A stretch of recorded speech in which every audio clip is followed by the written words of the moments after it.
My sister faked being sick to skip out on rent. I caught her freelancing and working out in secret. Main on job apps without permission, then invited me to her wedding like nothing happened. Exposed herself with a wine selfie and location tag. You ever get that gut feeling someone's lying but you can't quite prove it yet? That was me for months, living with my sister Maddie while she recovered from what she swore was a serious medical condition. Spoiler, she was full of crap, and the way it all unraveled was so ridiculous, I still can't believe it happened. So here's the setup. I, 28F, own a small 2-bedroom apartment in the city. About a year ago, my younger sister Maddie, 26F, lost her job and broke up with her long-term boyfriend. She was a wreck, crying constantly, talking about how she had no place to go.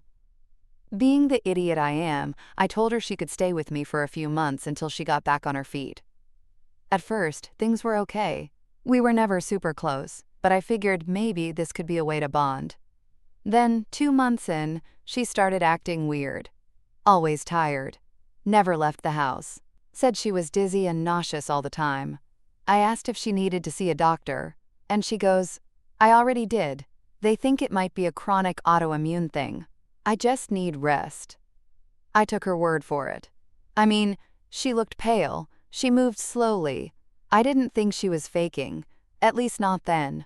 And then rent time rolled around. I gently brought up splitting utilities, maybe contributing a little something now that she'd been here 2 months. Maddie looked at me like I'd slapped her. "You want me to pay you while I'm sick?" she said, voice shaking. "I literally can't work right now. I told you it's a health issue." She started crying, and I backed off. I felt like a monster. She was family, after all.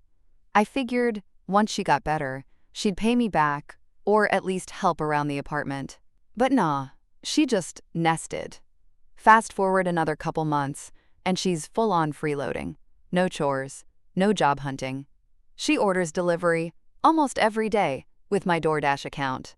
I started feeling resentful, but every time I said something, she'd bring up how her body betrays her and how stress makes it worse. But here's where the story turns. One afternoon, I came home early from work after a canceled meeting. I walked in, and Maddie was in the living room, perfectly healthy looking, laughing on a FaceTime call, doing a plank in full workout gear. Like elbows to the floor, sweating, counting reps. We locked eyes. She froze mid-plank, phone still on. Her friend on the screen, I guess not realizing I was home, said, "Girl, your form is killing it today." Maddie rolled to her side and just stared at me like a deer in headlights. "What are you doing?" I asked. She tried to recover fast, said she was doing quote physical therapy exercises and that the doctor recommended light strength training. I didn't say anything, just walked past her to my room, heart pounding. That was the moment I knew she was lying. I just didn't have proof yet. I started watching her more closely. Turns out she was not only lying about being sick, she had a whole side hustle going on, using my Wi-Fi and my laptop while I was at work.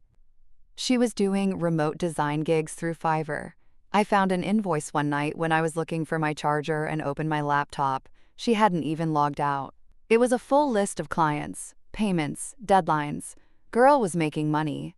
I didn't confront her yet. I wanted to catch her in the most undeniable way possible. The chance came faster than I expected. One weekend, she told me she was going to a support group downtown, said it was for people with chronic illnesses, and she really needed it for her mental health. I nodded, told her to take her time. An hour later, I opened up Instagram and nearly choked on my drink. Maddie had posted a photo tagged at a winery, wine glass in hand, smiling, fully dolled up, with the caption, "Sunday Funday #selfcare." And she was with friends. The same ones she told me were toxic and drained her energy a few weeks prior. I took a screenshot and waited. She came home that evening, pretending to limp slightly. I almost laughed. "How was the support group?" I asked, deadpan. She blinked. "Good. Emotional, but good." "Oh yeah?" I pulled up the photo. "Was this before or after the session?" Her face drained. "That's not. That was an old pic. Girl, it was posted 3 hours ago. You tagged the location." She sputtered. Tried to spin it like she'd only stopped by for an hour. That the winery was hosting the group, and she didn't want to miss out. It was a mess. So I finally laid it all out. The laptop invoices, the workouts, the wine. I told her she had 2 weeks to move out. Cue the meltdown. She screamed about betrayal, how I was abandoning her, how I didn't understand invisible illnesses. She tried guilt, then threats, then silence.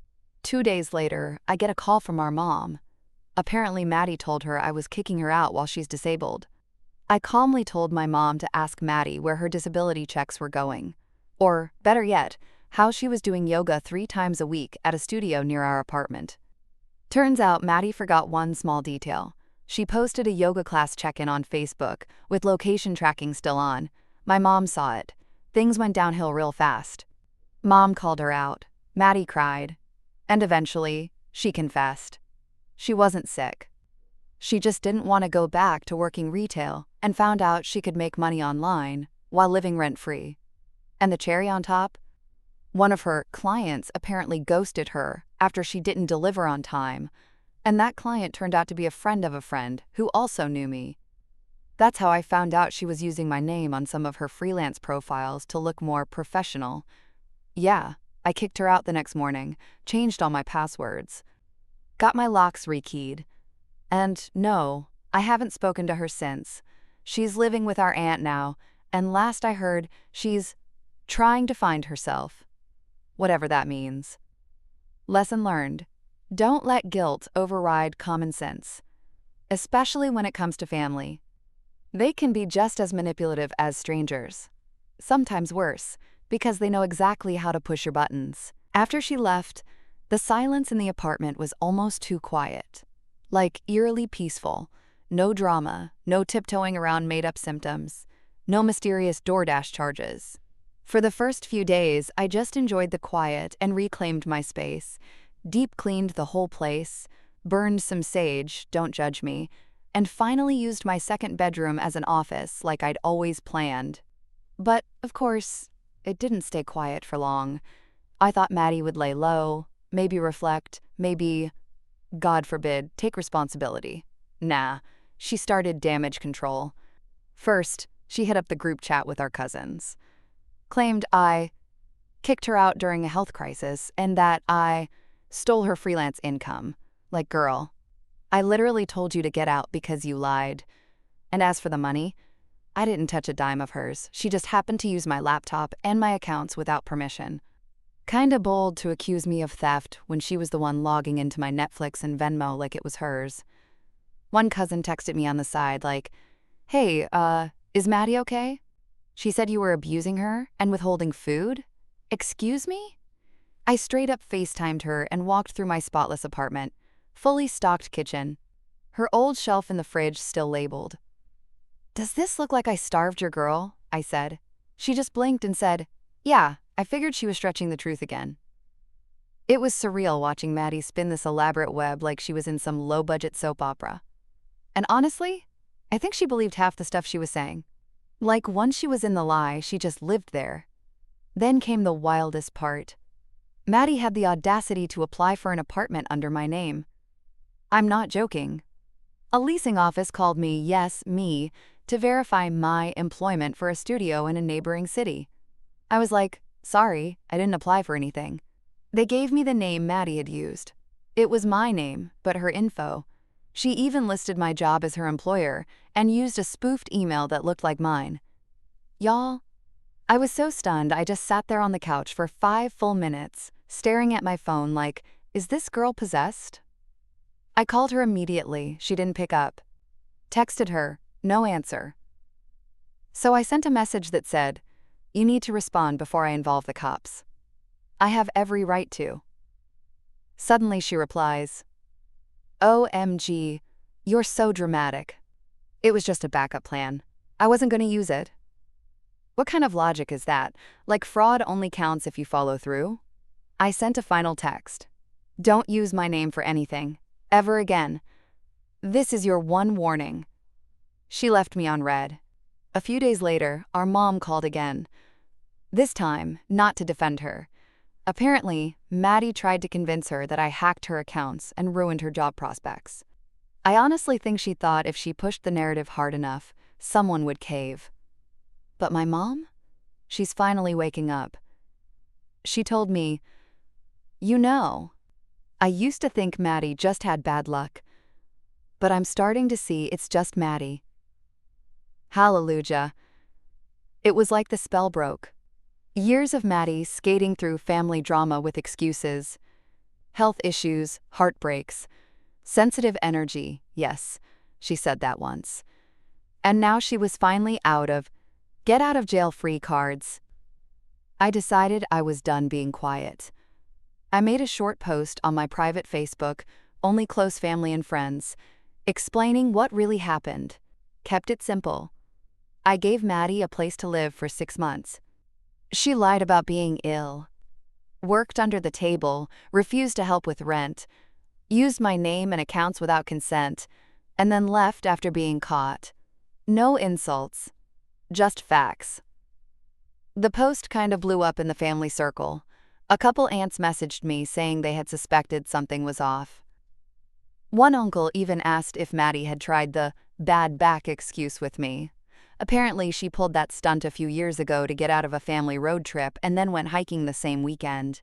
Pattern much? Now here's where it gets oddly satisfying. A week after all this, I got an email from someone who'd hired Maddie for a freelance gig. They found my info through a LinkedIn profile. She had linked to a shared account. Again, using my name and photo. They said, "I think I worked with your sister. I just want to confirm. Is this your profile?" I replied and confirmed it wasn't me. That client had paid Maddie for a logo design and never received the files. Turns out, Maddie ghosted halfway through the project after being paid up front. And she did this multiple times. This person filed a PayPal dispute. Another one said they reported her Fiverr account. So now she's out of housing and income. Aunt Carol, who she's living with now, called me last week in a panic. Apparently Maddie's depressed, angry, feels betrayed, and thinks the whole family is against her. Maybe because we are? I told Aunt Carol I hoped Maddie got help, but she wasn't coming back into my home or my life. The fallout hasn't been easy, but I sleep way better now. And I've got my space, my peace, and my identity back. Honestly, worth every second of the drama. Okay, so remember how I said Maddie was staying with our Aunt Carol now? Well, turns out that was temporary too. Because just 2 weeks into her stay, Maddie pulled another stunt. And this time, she managed to piss off Carol, a woman who once let her grown son live rent-free until he was 32. That's how you know it was bad. Aunt Carol called me out of nowhere one morning, clearly fuming. "I'm sorry," she said, "but what exactly is wrong with your sister?" I didn't even ask what happened. I just said, "Do you want the short list or the illustrated guidebook?" Apparently, Maddie had been telling Carol that she needed a, quote, space to heal, which turned into taking over Carol's home office. She also borrowed Carol's credit card to order some vitamins, which translated into $120 worth of skincare products and a new flat iron. Carol only found out when she noticed a Sephora charge she didn't make. When she confronted Maddie, she went full meltdown mode again. Started crying, claimed it was a mistake, and that she meant to use her own card, which, let me remind you, she no longer has because her bank account got flagged for suspicious activity. Wonder why? So Aunt Carol gave her 48 hours to pack up and leave. Maddie apparently screamed, "You're just like my sister," like it was some massive insult. I'd be lying if I said I didn't feel a tiny bit flattered. Anyway, Maddie couch-surfed for a few more days before landing with one of her college friends. Someone she hadn't talked to in years, but magically reconnected with after seeing a post about them getting a new apartment. She's resourceful, I'll give her that. Now here's where the story really turned sideways. I got a letter in the mail. A legit, formal-looking envelope with my name handwritten on it. No return address. Inside, a note from Maddie. It read, and I swear I am not making this up. "You have turned the family against me. I am not a bad person. I just don't believe in the rat race or capitalist pressure. I needed time. I'm sorry for using your accounts, but I only did it because I knew you'd never let me do it otherwise. Please don't make things worse for me. I'm applying for something important soon, and I need my name cleared. I've listed you as a reference. I hope you can forgive and forget. I laughed so hard, I almost choked on my coffee. She's applying for something important. No idea what. And she not only didn't ask me to be a reference, she already used me as one. After everything.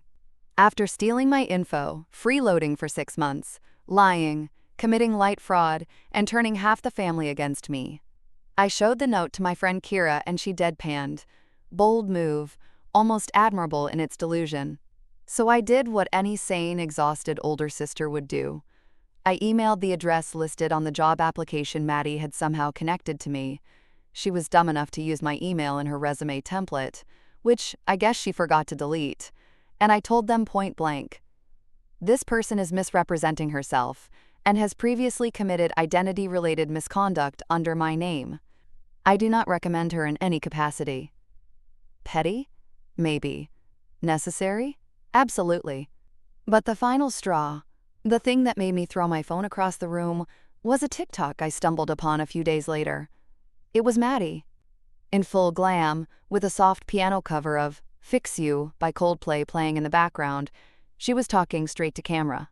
Caption: Healing from betrayal heartbreak. When your own sister turns you out into the street just for being sick and broke, I, kid, you, not. The comments were full of supportive strangers, saying things like, you deserve better, and some people never understand chronic pain, pleading face. Someone even offered her a spare bedroom. She was literally crowdsourcing her next housing situation based on a complete lie, and people were eating it up. I was so furious I almost commented. Almost. But then I remembered, people will believe what they want to believe, and strangers on the internet don't know me or her. I told my close circle the truth, and anyone who wanted to know more could come ask me. I wasn't about to start a comment war under a TikTok set to Coldplay, so yeah. That's where things stand now. Maddie's bouncing around again, still avoiding accountability, still lying for attention and survival. She's burning bridges like they're on clearance. Meanwhile, I've started therapy, highly recommend, changed all my passwords, added a credit freeze on my accounts, and even looked into a fraud alert just in case she tries anything again. It sounds extreme, but with Maddie, you can never be too careful. And here's the wildest realization I've had through all this. I think she genuinely believes she's the victim. That's how deep her denial runs. She's not evil, just entitled, manipulative, and maybe a little addicted to the idea that everyone else is the problem. But me? I'm done playing caretaker. I'm done being her emotional support punching bag.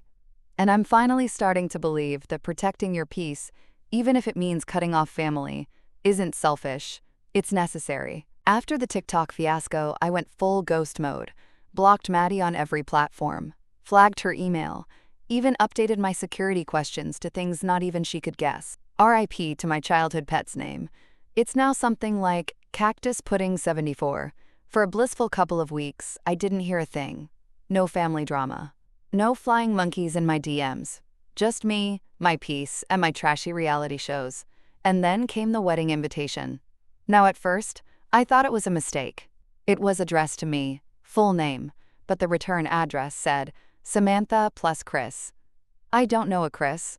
I definitely don't know a Samantha getting married. Then I opened the envelope. Inside was a gold foil invite to Maddie's wedding. I wish I was kidding. She's getting married. To a guy the first have literally never heard of, and the wedding is in 3 weeks. 3. Even better? The note inside had a handwritten message from her. I know things have been rough, but you're still my sister. I want you there on my big day. No hard feelings. Let's move forward 2 hearts. Girl, you faked being ill, stole from me, lied, used my name, dragged me online, and now you're inviting me to your wedding like we're in a Hallmark movie?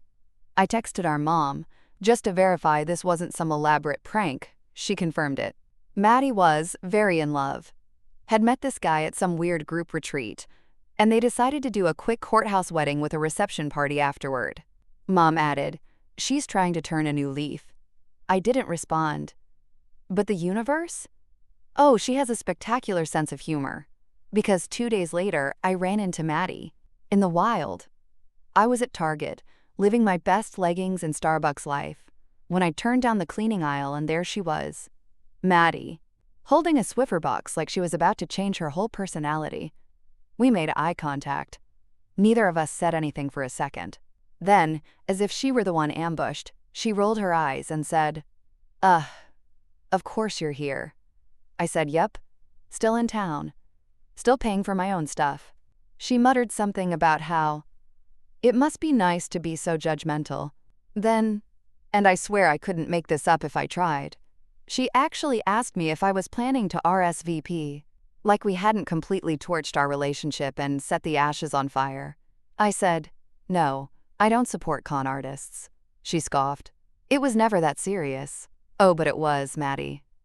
It was stealing, fraud, public humiliation, and a solid year of psychological warfare disguised as, quote, healing energy. So I left. Without saying anything else, I didn't owe her a speech. 2 days later, I got a second envelope. This time it was a card.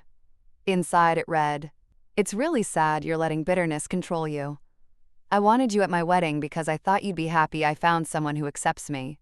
But clearly you only ever wanted me to stay broken. I hope one day you find peace." No return address, no signature.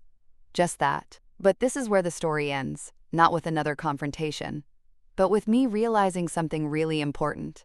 For so long, I thought keeping Maddie in my life was the strong thing to do, that cutting her off made me cold, or heartless, that maybe if I were more patient or less blunt, she'd eventually become the sister I hoped for, but she's not that person, and I'm not responsible for her arc. I never sent a response. I didn't crash her wedding, though I won't lie, I imagined a dramatic speak now or forever hold your peace moment just for fun. I simply moved on. She got married. I didn't go. Haven't heard from her since. A mutual cousin said the reception was weirdly small and that the groom seems nice, but nervous. Make of that what you will. As for me, I got promoted at work. I'm finally planning the trip to Scotland. I kept putting off while Maddie was in crisis mode 24/7. I even adopted a cat. Her name is Biscuit, and she doesn't lie, steal, or fake chronic illnesses to avoid dishes. The moral of the story? Sometimes family is just people who happen to share your DNA, and loving them from a distance, or not at all, is the healthiest choice you can make.